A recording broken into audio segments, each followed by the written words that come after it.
നമസ്കാരം. നാലാമത്തെ വീഡിയോ ആണ്. യാദൃശ്യമായി എനിക്ക് അടൂർ വരെ വരേണ്ടി വന്നു. ഞാൻ വീട്ടിലെത്തി ഇത് ചെയ്യാൻ ഒരുപാട് ലേറ്റായി പോകുമെന്ന് വിചാരിച്ചിട്ട് ഞാൻ കാറിലിരുന്ന് തന്നെ ഇത് ചെയ്യുകയാണ്. ഇന്ന് IMA ഒരു ലെറ്റർ പബ്ലിഷ് ചെയ്തിട്ടുണ്ട്. അതിൽ കൃത്യമായി പറയുന്നു അവരുടെ മെമ്പേഴ്സ് എല്ലാം ക്ലിനിക്കൽ എസ്റ്റാബ്ലിഷ്മെൻറ്റ് ആക്ട് പറയുന്ന എല്ലാ നിർദ്ദേശങ്ങളും പാലിക്കാൻ ബാധ്യസ്ഥരാണ് എന്ന്. IMA എന്ന് പറയുന്ന സംഘടന ക്ലിനിക്കൽ എസ്റ്റാബ്ലിഷ്മെൻറ്റ് ആക്ട് അൺകോൺസ്റ്റിറ്റ്യൂഷണലാണെന്നും ആർബിട്രറി ആണെന്നും പറഞ്ഞ സംഘടനയാണ്. നമ്മൾ കൃത്യമായിട്ട് മനസ്സിലാക്കേണ്ട മറ്റൊരു കാര്യം നമ്മുടെ വിദ്യാഭ്യാസം ഹോസ്പിറ്റലുകളെ അഭിമുഖീകരിക്കുമ്പോൾ നമ്മൾ എത്ര കൃത്യതയോടെ പെരുമാറണം എന്നുള്ളതാണ്.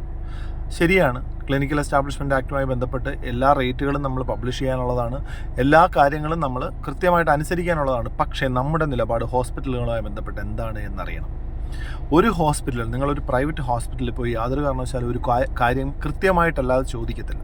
എന്നാൽ സിസ്റ്റത്തിൽ നിൽക്കുന്ന ഈ പ്രൈവറ്റ് ഹോസ്പിറ്റലുകളല്ലാത്ത ഹോസ്പിറ്റലുകൾ, താലൂക്ക് ഹോസ്പിറ്റലാകട്ടെ, അതിന് താഴെയുള്ള പ്രൈമറി ഹെൽത്ത് സെൻ്ററുകളാകട്ടെ, അതിന് തൊട്ട് താഴെ നിർദ്ദേശിച്ചിരിക്കുന്ന ഇന്ത്യൻ മെഡിക്കൽ സ്റ്റാൻഡേർഡുകൾ അനുസരിച്ച് നിർദ്ദേശിച്ചിരിക്കുന്ന ഈ മിഡ് ലെവൽ സർവീസ് പ്രൊവൈഡേഴ്സ് എന്ന് പറയുന്ന ആ സ്ഥലങ്ങളിലൊക്കെ നമ്മൾ മര്യാദയ്ക്കാണോ പെരുമാറുന്നതെന്ന് ആലോചിക്കണം. ഹോസ്പിറ്റലുകളിൽ ഇറങ്ങി ഹോസ്പിറ്റലിലെ കൃത്യമായി ജോലി ചെയ്യുന്ന ഡോക്ടേഴ്സിനെ ഉപദ്രവിക്കുന്ന ഒത്തിരി കേസുകൾ നമ്മുടെ മുമ്പിലുണ്ട്. നമ്മൾ പെരുമാറണം, ബിഹേവ് ചെയ്യണം കൃത്യമായി. നമ്മൾ ഒരു സിസ്റ്റത്തിൻ്റെ ഭാഗമാണ്, നമ്മളൊരു ചാരിറ്റി സ്ഥാപനത്തിൻ്റെ ഭാഗമല്ല. ഗവൺമെൻറ്റൽ ഓർഗനൈസേഷൻ്റെ കൂടാണ് നമ്മൾ നോൺ ഗവൺമെൻറ്റൽ ഓർഗനൈസേഷൻ NGOകളുടെ ഭാഗമല്ല. ഇത് കൃത്യമായി അറിയാൻ, ഇത് കൃത്യമായി മനസ്സിലാക്കാൻ നമ്മൾ ഹ്യൂമനിസം എന്ന് പറയുന്ന സംഗതി പ്രാക്ടീസ് ചെയ്യണം. നമ്മളെല്ലാം വിചാരിക്കുന്നു ഹ്യൂമാനിറ്റേറിയൻ കൺസേൺ, അതായത് മനുഷ്യ കാരുണ്യവാദമാണ് രാഷ്ട്രീയം എന്നാണ്.